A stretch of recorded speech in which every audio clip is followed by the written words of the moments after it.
moratória da soja e os rumos da concorrência é o tema desta semana de Ouço Agro, Gestão e Mercado.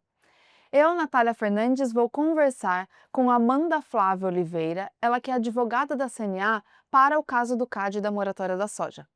Então, esse assunto gera bastante controvérsia e também tem muitas dúvidas do setor produtivo, então fica com a gente para conferir todos os detalhes. Ouça o Agro, o podcast do Sistema CNA Senar.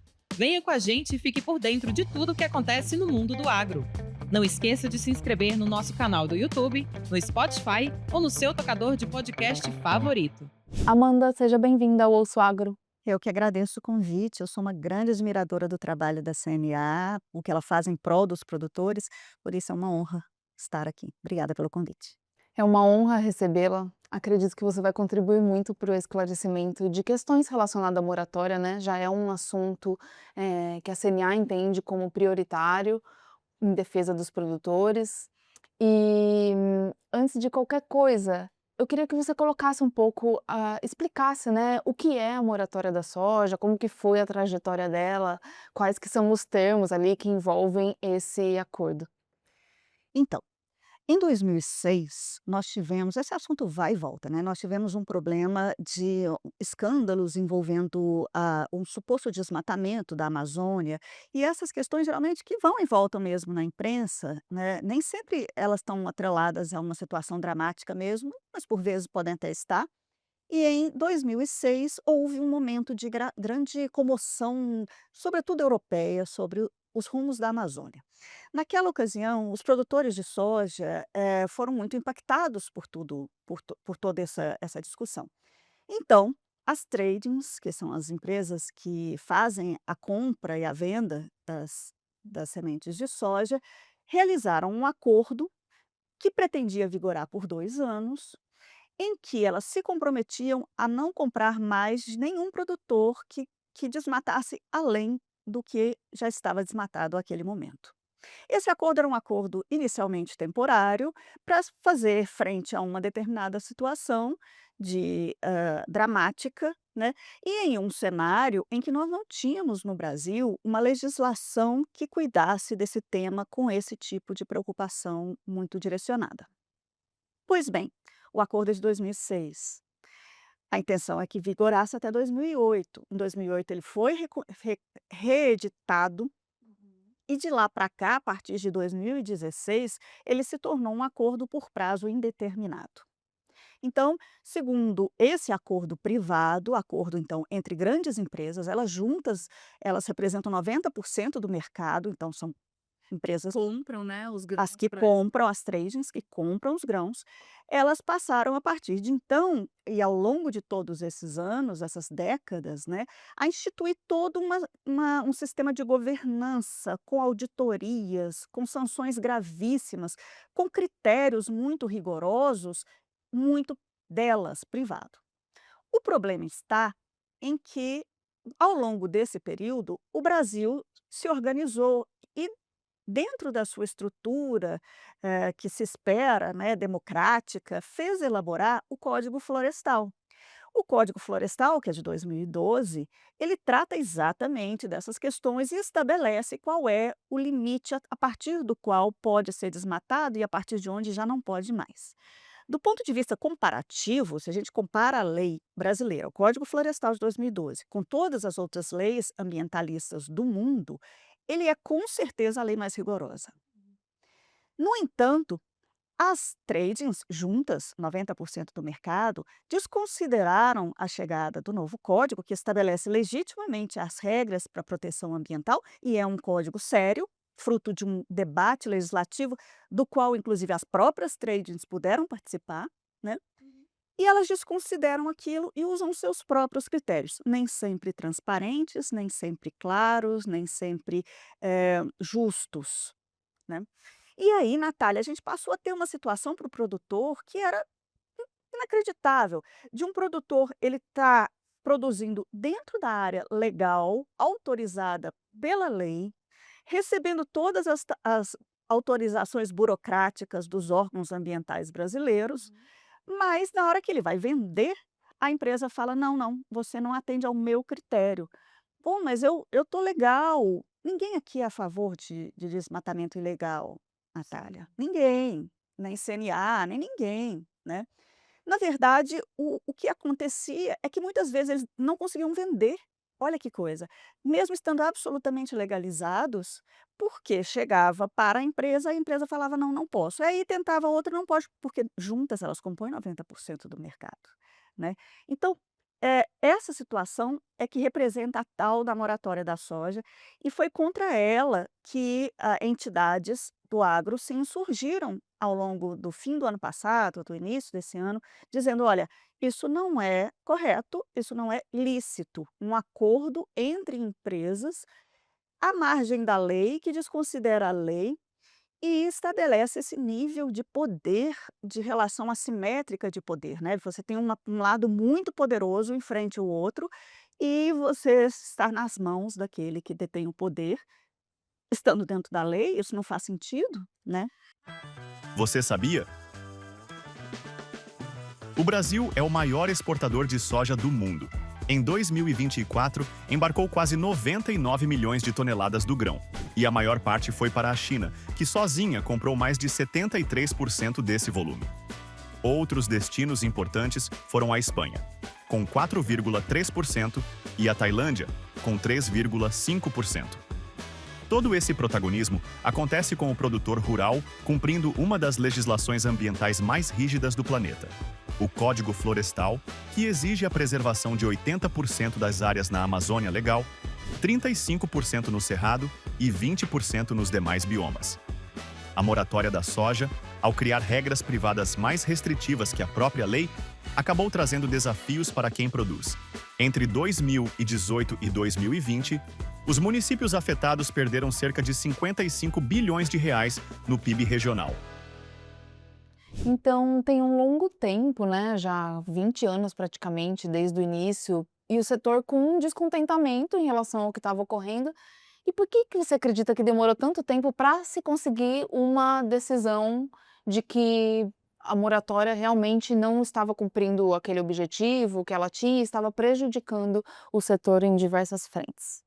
É uma ótima pergunta, porque essa, de fato, é uma questão que causa estranhamento. As pessoas perguntam assim: "Ué, mas 2006 até agora, por que que só agora que o produtor reclamou com a CNA? Por que que só agora que a CNA foi ao CAD, foi buscar as autoridades?".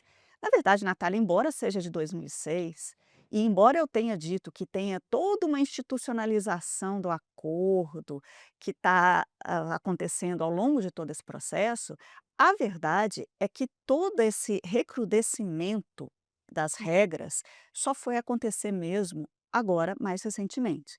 Então, o que eu quero dizer com isso é o seguinte: a moratória sempre existiu a partir de 2006, né? Mas é que nos últimos anos os critérios começaram a ficar menos transparentes, mais opressores, e deixando os produtores realmente numa situação de absoluta falta de proteção. Então, foi nos últimos anos apenas que essa coisa ganhou a dimensão que ganhou, a ponto de inviabilizar, inclusive, certos produtores de comercializar a sua safra inteira, né.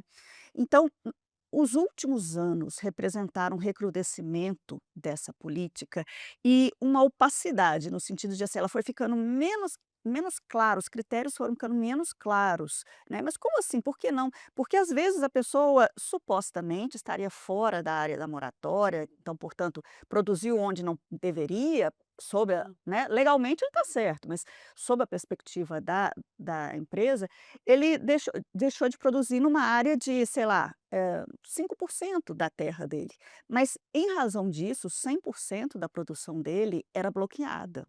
Então, algumas coisas, algumas práticas, assim, que ficaram bem mais rigorosas nos últimos anos, é que deixaram os produtores, alguns produtores, numa situação realmente de, isso não pode acontecer.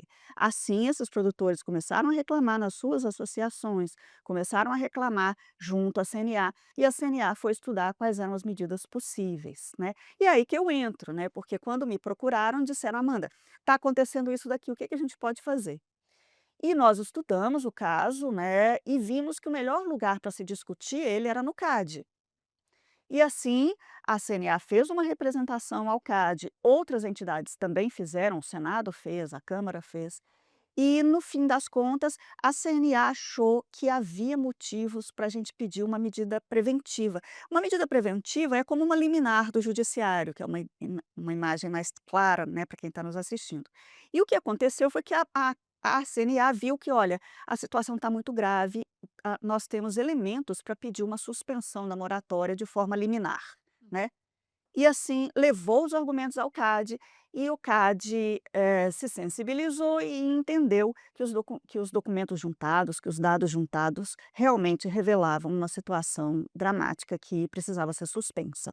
É, dá para observar, desculpa te interromper, mas que é isso, né, se tinha uma preocupação com a questão do desmatamento, depois teve o Código Florestal que estabelecia isso, e como você colocou, foi tendo ali um agravamento da transparência e do tipo de exigências que se estava fazendo, ao ponto de impedir o produtor a comercializar, e não só com mas com 90% dos compradores. Aí você inviabiliza mesmo o negócio, né, e muitas vezes fica aquela dúvida que a gente recebe e recebeu aqui na CNA durante esse período, porque o produtor sabe que ele está legalmente perante o Código Florestal, que ele está com as áreas dele regularizada e mesmo assim, frente à moratória, ele não conseguia comercializar a sua produção, então uma situação que realmente prejudica. E um pouco do que foi colocado para, o CAD foi relacionado também a esses prejuízos econômicos relacionados a preço, pago ao produtor e também ao consumidor, né? É, porque como o CAD funciona? O CAD, na verdade, é o órgão que zela pelas boas relações comerciais no mercado, tá? É isso que ele faz. E o que que nós percebemos? Nós percebemos que ali existia todas as características, o acordo entre empresas, 90% do mercado, tinha todas as características de um cartel. Geralmente, a gente entende cartel, né, assim, o senso comum, as pessoas em geral, pensam que cartel é todo mundo praticar o mesmo preço, combinar preço, mas cartel, na verdade, é aquela situação em que um número considerável de empresas de um determinado mercado se unem para adotar uma política comum à margem da lei. Então, todas as características de um cartel estavam presentes no caso. Quem cuida disso, quem zela pelo mercado para não deixar acontecer cartéis no Brasil, é o CAD. Por isso, a CNA foi lá, dizendo: olha só, um acordo entre empresas que deveriam estar competindo entre elas. Porque nada obsta, Natália, que a empresa X fale: não, eu não, minha política é eu não compro nessa área. A Y fala: ah, a Cada minha. empresa pode definir a sua Perfeito, pretensão ali, os seus requisitos, qualidade, que seja o tudo nível de certo. exigência, né. Tudo certo, isso é natural, né. Então as empresas têm lá seus propósitos ESG, têm seus propósitos ambientalistas, elas podem adotar individualmente políticas mais rigorosas do que a lei, porque dizem: "Não, isso a lei para mim é insuficiente", em tese isso pode acontecer, não tem problema nenhum. O problema está quando elas todas se unem e geram para o produtor uma situação de que ele não consegue ele não tem escapatória, ele não tem como fugir disso, ele está submetido, né. Esse é o problema. Então o que que nós fizemos? Nós fomos lá no CAD e falamos: "Olha, isso aqui tem todas as características de um cartel". E o CAD concordou e chamou isso de cartel de compras, tá. Para a gente ir ao CAD, levar argumentação para o CAD, a gente teve que levar dados econômicos, né. Então, nós buscamos também pareceristas econômicos que estudaram o caso junto conosco, para verificar do ponto de vista dos números, o que que isso gerou de problema, né. De acordo com o estudo econômico que a CNA conseguiu produzir, tá lá no processo, a gente conclui que para conseguir manter esse na verdade, sabe, Natália, na nossa concepção, o acordo não tem nenhum propósito ambiental. Ele não é um acordo ambiental. Na verdade, esse rótulo ambiental é apenas para disfarçar o interesse econômico delas. Tá? Então, por exemplo, já que são preços, é uma commodity, são preços internacionais e não há muita margem para você conseguir aumentar preços dessas empresas que vendem, né? Então, uma forma dela aumentar a margem de lucro é pressionando para baixo o preço de quem vende para ela, né. Então, uma das coisas que o estudo econômico apontou é isso, que em média 23,6% do preço pago ao consumidor ao produtor aliás, caiu Em razão disso, essas empresas juntas pressionaram preços que ela paga para o produtor, sabe. Além disso, outros elementos, por exemplo, a gente não tem sequer garantia de que esse acordo esteja de fato protegendo a Amazônia, porque eu tenho visto por aí muita gente dizendo: "Mas que absurdo, todo tanto que se proteger a mais a Amazônia é melhor e tal". Eu preciso que fique claro para quem está assistindo a gente, que na verdade pensa comigo, você tem um terreno aqui, e esse terreno o terreno está no bioma. A legislação fala: você pode desmatar até aqui, a partir daqui não pode mais, né. Vem um grupo de empresas e fala: "Não, não, meu critério a minha linha é mais embaixo, a partir daqui você não pode". O produtor, vamos pensar num produtor familiar, que tem um terreno que está nessa parte, legal, mas que não cabe dentro do acordo, tá. Se ele produz a soja, chega para vender e não consegue vender, ele precisa sobreviver, ele vai plantar outra coisa. E ele vai plantar outra coisa legitimamente, porque ele está dentro da legalidade. Então, não há sequer a gente não pode sequer falar que esse acordo preserva a Amazônia. "Ah, ele preserva ainda mais", porque na verdade, veja bem, eh, quem está legalmente autorizado a produzir numa determinada área, irá produzir, se não for soja vai ser outra coisa. E ele está certo de fazer isso, porque ele está dentro da legalidade. Sim, o que vai preservar e impedir novos desmatamentos é o Código Florestal, que já está É. aí colocado. E se você realmente, tiver como ir validando, né, que não há desmatamento, pelos mapeamentos, todas as ferramentas que já existem, você não vai ter uma expansão. Então, assim, até pelo tempo que a gente já tem do novo Código Florestal implementado, em funcionamento, já se tem também uma segurança maior de que é a ferramenta que vai impedir novos desmatamentos, independente do bioma, né. E também da produção, que é uma outra coisa que chama atenção, né. A gente está falando da moratória da soja, que foi especificamente para a soja, como se somente a soja no Brasil Pudesse desmatar a Amazônia. ou estivesse preservando e as outras culturas não. Então, assim, o Código Florestal está aí para todas as culturas, né, independente de ser apenas um produto, uma atividade agrícola. Precisou se evoluir com outras iniciativas privadas para vários produtos. Imagina o que aconteceria se isso ocorresse em maior amplitude para um número de cadeias, né. Pois é, olha só, primeiro que assim, a gente fala novo Código Florestal, eu mesma estou falando aqui novo Código Florestal, mas vamos combinar, ele é de 2012. Ele não está mais tão novinho assim, né, então nem precisávamos mais, mas eu própria ainda tenho esse então primeiro isso, o código ele está aí, ele está em vigor, numa época que a gente está falando tanto de soberania do Brasil, né, ele é a nossa lei democraticamente estabelecida pelo nosso parlamento, onde puderam debater todos os envolvidos e em que estiveram presentes as próprias tradings nesse debate, né. Ele determina. Segundo as tradings, a Europa só compra soja se for soja da moratória da soja, né. Mas vamos, combinar que, quem define os padrões e é uma questão de soberania isso, os padrões de desmatamento no país das nossas florestas é a nossa legislação, elaborada por aqueles que nós elegemos, né, não é a Europa, né. E além disso, para completar, né, a informação que eu tenho é de que o que se vende de soja para a Europa é apenas 5% da soja, a maior parte do nossa soja não vai para a Europa, vai para outros lugares. Então esse não é nem um bom argumento, sabe, mas é o que eles utilizam e eles se escudam nisso como uma forma de Hã, tentar justificar uma agenda verde, que ao nosso ver é só uma cortina de fumaça, para encobertar um cartel. E tiveram outros dados também nesse estudo relacionado a impactos também ao consumidor, né, relacionado a preço, e também no desenvolvimento regional. Queria que você falasse um pouco disso, antes de eu te fazer mais algumas perguntinhas sobre como que a gente vai ficar daqui para frente.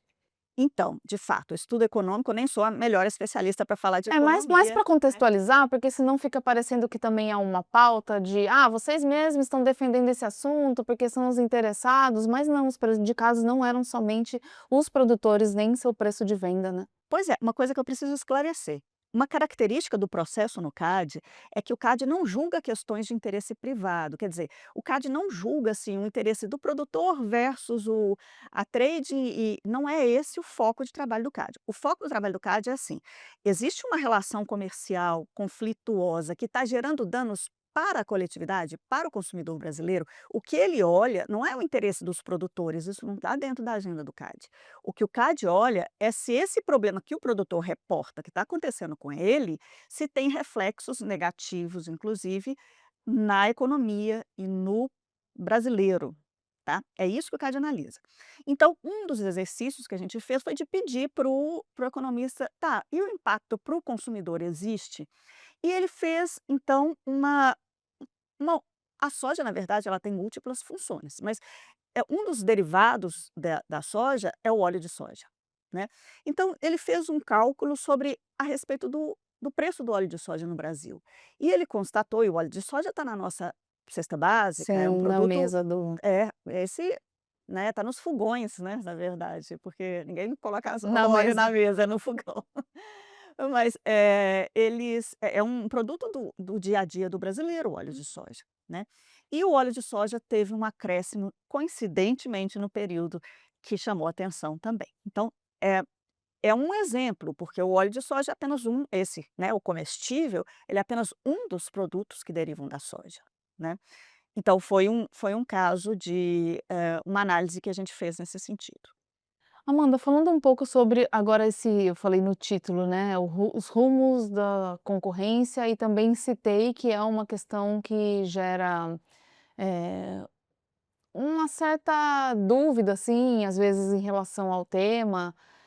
Porque a gente vê notícias que falam: "Olha, agora sem a moratória", já vimos, né, o ca aconteceu essa semana a suspensão, e a gente já vê manchetes falando: "Sem a moratória, o Brasil não vai conseguir cumprir suas metas climáticas, também não vai conseguir preservar a Amazônia", sobre isso a gente já falou bastante aqui. Agora, rumos da concorrência, você colocou aí. O produtor, querendo ou não, ele tem relação comercial com esses compradores que estão na moratória. E agora houve essa decisão pela suspensão da moratória. E tem muito produtor com dúvida de que como fica já daqui em diante. O que muda na vida dele? O que pode mudar na relação comercial? E também um pouco em relação a esse processo, que aí você, melhor do que ninguém, pode explicar o que ainda pode vir de decisões neste processo que está em andamento e o que já pode mudar, que segurança que o produtor já poderia ter na relação comercial com as mesmas trades, mesmos compradores, que ele vai continuar se relacionando. É muito bom a gente esclarecer isso. Bom, a decisão foi uma decisão tomada em uma medida cautelar. Isso significa que é uma liminar, é uma decisão provisória, né. O CAD, na verdade, o que aconteceu foi que ele pensou assim: "Não dá para esperar o fim do processo, porque o dano já está acontecendo". Então, a decisão, por enquanto, é uma decisão provisória, né. Só que a partir dessa decisão, a moratória não pode mais existir. Não existência da moratória tem multa também, né, para R$ 250.000 diariamente na hipótese dela de descumprimento da decisão. Isso significa que nenhum produtor, enquanto essa decisão estiver valendo, nenhum produtor pode ter a sua soja negada por descumprimento da moratória, porque a moratória não está mais valendo no nosso território. Se por um acaso ele tiver, descumprido a lei, aí de fato ele não vai, aí de fato ele não pode vender. Mas se ele tiver dentro da lei, dentro das autorizações, ele não pode ter a sua a negativa, tá. Caso ele tenha essa negativa, ele precisa fazer chegar aqui a CNA, para a CNA reportar no processo dizendo: "Olha, continua tudo igual". É preciso que essa informação chegue, tá. Então, se isso acontece, é necessário que o produtor comunique, porque esse processo, está, nos assegurando nesse exato momento essas circunstâncias. esse acontecimento, né, isso é uma evolução grande para o setor, a gente permitir uma concorrência maior e realmente ter uma transparência no processo de comercialização do produtor rural vem agregar para o setor, porque ele exerce o seu negócio ali buscando, claro, obter uma renda e muitas vezes tem outras questões que acabam influenciando, nessa obtenção e prejudicando mesmo os resultados desse produtor. E a gente está num momento bem assertivo, eu diria. Porque a gente começa a entrar no início da safra de verão, que é a que tem maior volume em soja, e o produtor vai tomar suas decisões de plantio. E ele, querendo ou não, já estava meio que não acostumado, mas trabalhando ali no que ele já sabia que era aceito, mesmo a moratória tendo as suas evoluções que você colocou, né, prejudicando o setor, mas aí pode ser que ele mude algumas decisões. Então, assim, fica essa sugestão aí para quem está ouvindo e nos assistindo, que compartilhe também com outros produtores esse episódio, para que saiba que faça chegar na sua Federação de Agricultura e também aqui na CNA alguma coisa que não esteja ocorrendo diferente do que foi decidido, até porque o produtor toma uma decisão agora e alguns meses vão se passar até ele colher e comercializar essa soja. E aí eu te faço a última pergunta. Em relação a esse trâmite do processo, pode mudar alguma coisa, a decisão em relação a essa suspensão? Ainda pode ser que haja algum tipo de, recorreu e mudou algum entendimento diferente, mesmo que não no CAD ou em outra instância que possa anular essa decisão, só para dar um pouquinho mais de tranquilidade e previsibilidade para o produtor, até porque ele toma essa decisão e aí depois ele pode ficar com esse receio na comercialização. É uma dúvida legítima mesmo, né. De fato, é uma decisão liminar, como eu disse, sabe.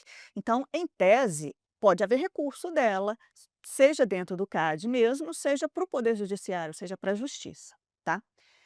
O que acontece, na verdade, é o seguinte, se a gente observa no número, no volume de questionamentos de medidas desse tipo que tem acontecido no judiciário, quer dizer, em outros casos, em outros mercados, em que o CAD concedeu uma medida desse tipo e os interessados foram no judiciário, se a gente analisa como é esse cenário, a gente vai perceber que há uma tendência bastante grande do judiciário manter a decisão do CAD. E por que que ele faz isso? Porque o CAD é um órgão muito técnico e que tem uma atribuição técnica estabelecida, inclusive, pela Constituição, tá.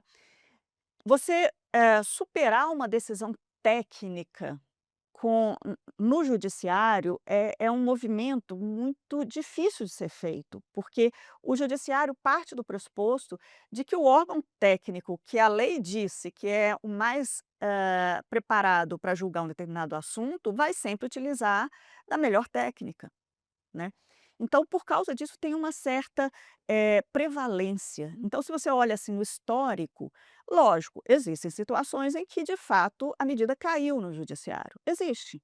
Até Mas porque se há a possibilidade de ainda continuar analisando o caso, né, pode sofrer lógico, algo. e também a gente tem que pensar que, eventualmente, podem acontecer abusos em um ou outro processo, e o judiciário existe exatamente para garantia disso, né. Então, não se discute a possibilidade de se recorrer ao judiciário.